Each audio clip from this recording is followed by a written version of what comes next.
Selamat sore dan salam sehat. Kita bertemu kembali pada mata kuliah Konservasi Sumber Daya Perairan bagi mahasiswa semester 7 Program Studi Manajemen Sumber Daya Perairan. Pada perkuliahan minggu ini, kita akan membahas modul 5 dengan topik jejaring kawasan konservasi perairan.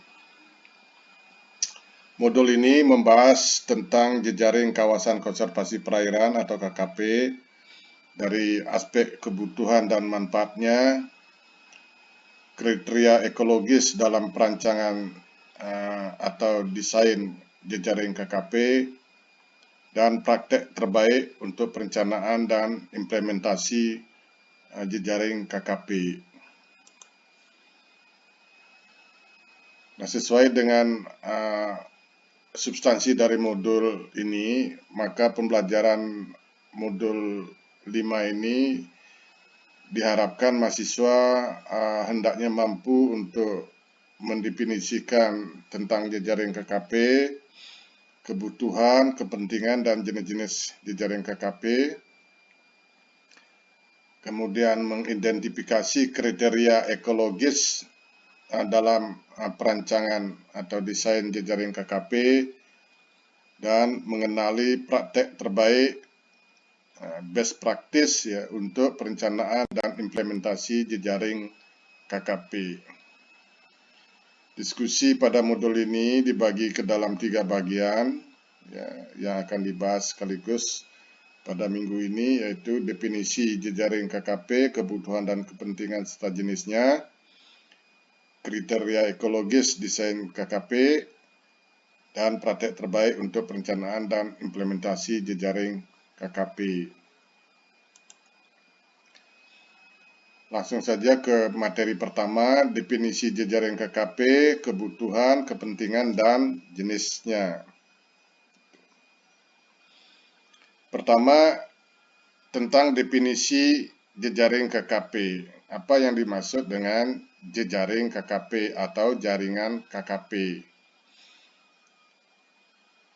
Sebuah jejaring KKP biasanya didefinisikan sebagai kumpulan individu KKP atau kumpulan beberapa KKP yang beroperasi secara kooperatif dan sinergis pada berbagai skala spesial ya, dan dengan berbagai tingkat perlindungan untuk memenuhi tujuan ekologis lebih efektif ya, dan komprehensif daripada KKP tersebut dikelola secara sendiri-sendiri. Nah, berdasarkan peraturan perundang-undangan di Indonesia yang berkaitan dengan kawasan konservasi perairan, yang disebut dengan jejaring KKP adalah kerjasama pengelolaan 2 atau lebih kawasan konservasi perairan secara sinergis yang memiliki keterkaitan biofisik. Jadi di sini dijelaskan bahwa jejaring KKP adalah kerjasama pengelolaan 2 atau lebih KKP secara sinergis ya, yang memiliki keterkaitan biofisik. Jadi antar KKP yang memiliki keterkaitan biofisik. Mengapa dibutuhkan jejaring KKP? Jadi untuk melindungi keanekaragaman hayati dan mengelola sumber daya hayati laut dunia secara lebih luas ini ya. Jadi membangun jejaring KKP dibutuhkan untuk saling menguatkan dalam pengelolaan KKP. Jadi untuk bekerja sama ya, dalam mencapai tujuan, terutama tujuan ekologis dari KKP adalah perlindungan. Nah, jejaring KKP ini dibutuhkan dalam hal nanti ada saling menguatkan ketahanan KKP dari tekanan alam dan manusia. Kemudian jejaring KKP ini dibutuhkan juga untuk manajemen bersama, co-manajemen di antara beberapa KKP dikelola secara bersama-sama. Dan juga penting adalah untuk berbagi pengalaman, kepakaran, informasi, dan mungkin pendanaan bagi pengelolaan KKP. Jadi sharing berbagai sumber daya di antara KKP yang ada untuk mendorong pengelolaan KKP yang lebih efektif. Selanjutnya pertanyaannya adalah mengapa jejaring KKP penting untuk pembangunan berkelanjutan. Jejaring KKP ini berkontribusi pada tujuan pembangunan berkelanjutan dengan cara mendorong pengelolaan laut dan pesisir lebih terpadu. Jadi ada keterpaduan pengelolaan KKP antara satu dengan lainnya. Nah, secara ekologis, sebuah jejaring KKP dapat membantu memastikan perlindungan fungsi ekosistem laut dengan mencakup skala temporal dan spesial yang lebih luas.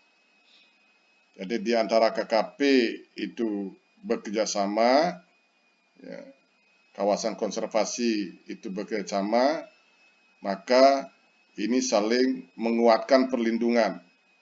Misalnya kerjasama antara kawasan konservasi laut di Taman Nasional Bali Barat dengan misalnya Taman Nasional Baluran yang ada di Jawa Timur atau Taman Nasional Alas Purwo yang ada di Jawa Timur dan Taman Nasional Meru Betiri misalnya juga di Jawa Timur dalam kaitan misalnya perlindungan penyu yang lebih efektif. Jadi di antara kawasan konservasi tersebut itu juga mempunyai tujuan ekologis untuk perlindungan penyu. Oleh karena itu kerjasama di antara beberapa KKP kawasan konservasi ini akan secara ekologis dapat memastikan perlindungan yang lebih efektif. Secara sosial, jejaring dapat membantu menyelesaikan dan mengelola konflik dalam penggunaan sumber daya alam. Jadi, tekanan manusia terhadap kawasan konservasi yang menimbulkan konflik antara pemanfaatan dengan perlindungan dan pelestarian ini bisa saling dikelola secara bersama. Kemudian secara ekonomis, jejaring KKP ini memfasilitasi penggunaan sumber daya secara efisien. Karena di sini akan ada berbagi sumber daya yang ada, misalnya dalam hal patroli, pengawasan, ya, sehingga dia lebih efisien di dalam pengelolaan. Selanjutnya adalah jenis-jenis jejaring KKP. Jadi dalam pengelolaan KKP, jejaring KKP dapat dibentuk baik pada tingkat lokal, tingkat regional, nasional, maupun global. Jadi bisa secara lokal, secara nasional, regional, maupun global. Jejaring KKP pada tingkat lokal itu biasanya jejaring KKP di antara dalam satu provinsi. Sedangkan KKP di tingkat nasional itu adalah KKP lebih dari satu provinsi, ya, itu dikelola secara bersama, itu disebut tingkat nasional. Bisa juga keseluruhan provinsi. Jejaring KKP di tingkat regional ini adalah jejaring KKP yang terdapat dalam satu hamparan ekoregion yang mencakup 2 atau lebih negara bertetangga. Di antara 2 atau lebih negara bertetangga. Sedangkan KKP pada tingkat global ini adalah jejaring KKP yang terdapat dalam satu hamparan beberapa ekoregion yang berbeda tetapi mempunyai keterkaitan ekosistem secara global dan mencakup beberapa negara. Jadi ini misalnya adalah jejaring KKP nasional. Jadi di semua provinsi ini terdapat sejumlah kawasan konservasi perairan ya, yang bekerja sama ya, untuk saling menguatkan dalam pengelolaan KKP. Nah, kalau di tingkat global misalnya KKP jejaring KKP Bali, jejaring KKP Nusa Tenggara Barat, ya, dan misalnya jejaring KKP di Halmahera, ya, ini adalah di tingkat lokal. Selanjutnya ada KKP di tingkat regional dan global. Di tingkat regional itu berarti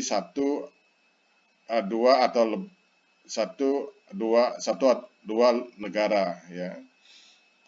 Contoh jejaring KKP di tingkat regional adalah jejaring KKP ekoregion Lesser Sunda. Lesser Sunda ini ujung terbaratnya adalah Bali dan ujung timurnya adalah Timor Leste. Ya, ini bekerja sama di antara KKP yang ada di ekoregion ini ya, untuk co-manajemen atau sharing berbagai sumber daya agar dapat saling menguatkan pengelolaan KKP di masing-masing KKP. Ada juga misalnya regional Bismaksi ya, itu. Ada juga yang jejaring regional di Sulu ya, di Sulawesi, Laut Sulawesi. Ini meliputi Filipina, Malaysia, juga Indonesia. Dan jejaring global ya, ini yang disebut dengan Coral Triangle Ecoregion. Ini adalah jejaring global mencakup beberapa ekoregion ya, dan beberapa negara. Dalam hal ini ada 6 negara bekerja sama untuk saling menguatkan di dalam konservasi sumber daya hayati laut. Ya, mulai dari Filipina, Malaysia, Indonesia, ada Timor Leste, ada Papua Nugini, ya, kemudian Kepulauan Solomon. Nah, ini namanya jejaring global.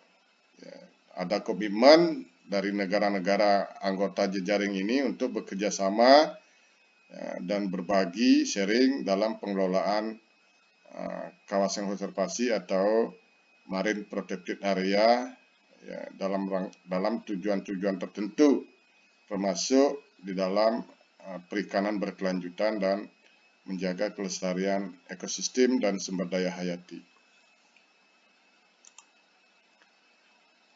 Nah, materi kedua adalah tentang kriteria ekologis perancangan atau desain jejaring KKP. Di dalam merancang jejaring KKP terdapat sejumlah kriteria ekologis ya, yang menunjukkan bahwa di antara KKP tersebut ada bukti keterkaitan biofisik antar KKP. Jadi ada bukti ilmiah keterkaitan biofisik, misalnya keterkaitan di bidang oceanografi, ya, di antara KKP memperoleh ada keterkaitan atau keterhubungan hal yang berkaitan dengan salinitas, pH, pergerakan arus, perubahan suhu, maupun penyebaran berbagai materi hayati dan non-hayati yang ada di laut. Kemudian juga ada kriteria keterkaitan berkaitan aspek limnologi, ini antara di perairan tawar ya dan payo, biasanya kawasan konservasi yang ada di perairan sungai ya, sampai ke muara sungai yang salinitasnya payo. Selanjutnya keterkaitan biofisik dalam hal bioekologi perikanan. Jadi ada keterkaitan genetik ya, atau plasma nupah dan keterkaitan habitat untuk mendukung siklus hidup sumber daya ikan. Jadi misalnya habitat pencarian makanan, ada keterkaitan habitat pemijahan, ya, dan lain atau migrasi. Kemudian ada aspek keterkaitan dalam hal daya tahan lingkungan. Daya tahan ini kemampuan dari lingkungan bertahan ya dalam menghadapi tekanan, seperti misalnya terutama perubahan iklim, perubahan suhu, ya, kekeruhan, salinitas, dan pencemaran. Berikutnya adalah daya lenting lingkungan.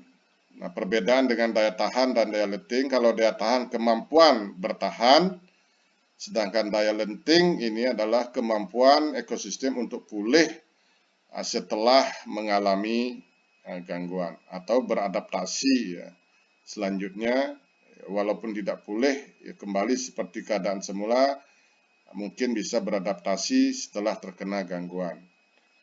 Gangguan tersebut antara lain perubahan iklim, bencana alam, atau kerusakan akibat manusia.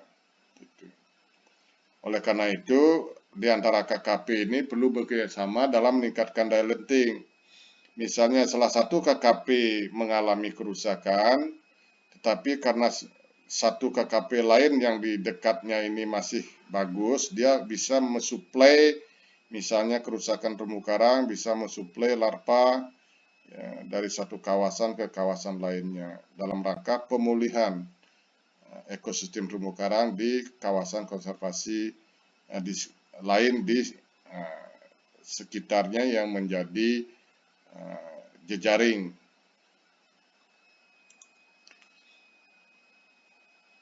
Pertimbangan ekologis sebagai inti dari rancangan jejaring KKP yang akan menggambarkan keterkaitan biofisik.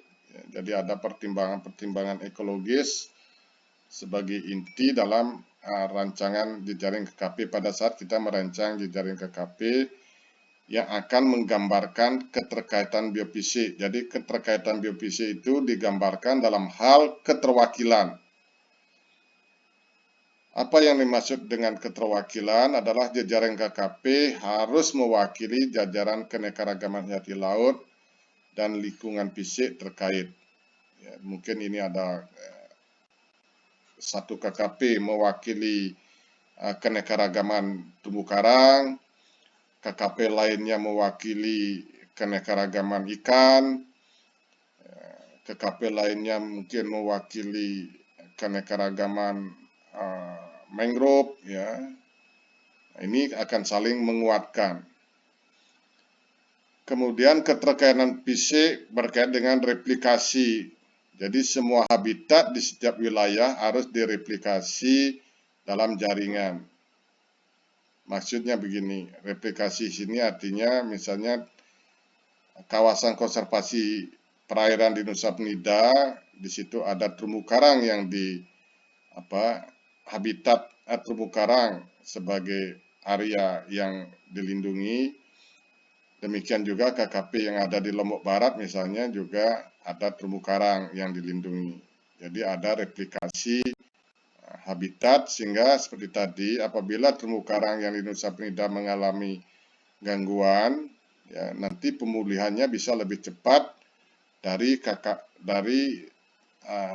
transport atau sumbangan larva karang dari KKP di Lombok Barat, itu contohnya. Oleh karena itu penting ada replikasi habitat di antara KKP berjejaring. Kemudian keterkaitan biofisik berkaitan dengan viabilitas. Jadi jejaring KKP harus memasukkan situs atau lokasi komponen mandiri yang tersebar secara geografis pada tingkat yang cukup untuk memastikan kegigihan populasi melalui siklus variasi alami. Ini berkaitan dengan kemampuan dalam mendukung siklus hidup dari suatu keanekaragaman hayati. Juga berkaitan dengan desain kehati-hatian. Artinya, pertimbangan ekologis ini dalam perancangan KKP, jejaring KKP harus mendasarkan keputusan pada informasi terbaik yang ada pada saat itu. Jadi, gunakanlah data dan informasi terbaik yang tersedia pada saat itu untuk memenuhi unsur kehati-hatian. Berikutnya, keterkaitan biofisik secara permanen. Ini desain jejaring KKP harus memberikan perlindungan jangka panjang untuk secara efektif melestarikan keanekaragaman dan menambah sumber daya. Jadi dalam jangka panjang ya ini sangat bermanfaat dalam melestarikan keanekaragaman hayati dan menambah sumber daya. Jadi jejaringnya harus keterkaitan biofisik ini harus bersifat permanen. Kemudian konektivitas maksimum, bahwa desain jejaring KKP harus berupaya untuk memaksimalkan ya dan meningkatkan konektivitas masing-masing KKP. Jadi ada keterhubungan yang maksimum ya dalam banyak aspek. Kemudian keterkaitan biofisik dalam hal ketahanan, di mana jejaring KKP harus dirancang untuk mempertahankan keadaan alami ekosistem dan untuk menyerap gangguan, terutama dalam menghadapi perubahan skala besar dan jangka panjang, seperti misalnya dampak-dampak dari perubahan iklim. Jadi desain KKP harus dirancang untuk mempertahankan keadaan alami ekosistem tersebut. Jadi ada keterkaitan biofisik dalam hal ketahanan antar KKP. Berikutnya adalah keterkaitan biofisik dalam hal ukuran dan bentuk. Jadi unit-unit KKP individu dalam jejaring ini harus berukuran cukup untuk meminimalkan dampak negatif dari kegiatan di luar KKP. Jadi menghindari istilahnya efek tepi. Jadi penting desain KKP ini semakin besar secara skala ukurannya ini akan semakin baik sehingga bisa mengurangi efek tepi ya, aktivitas-aktivitas yang tidak terkontrol di luar KKP.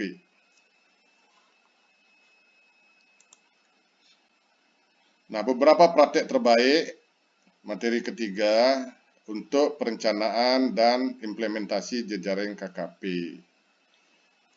Praktek terbaik ini artinya best practice dari pengalaman-pengalaman yang dimiliki dalam perencanaan dan implementasi jejaring KKP.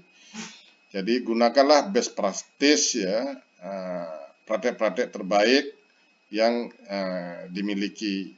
Contoh praktek terbaik dalam perancangan dan pengembangan jejaring KKP antara lain ya, adalah yang diperoleh dari pengalaman-pengalaman pengelolaan KKP adalah bahwa KKP itu efektif pengelolaannya apabila tujuannya jelas.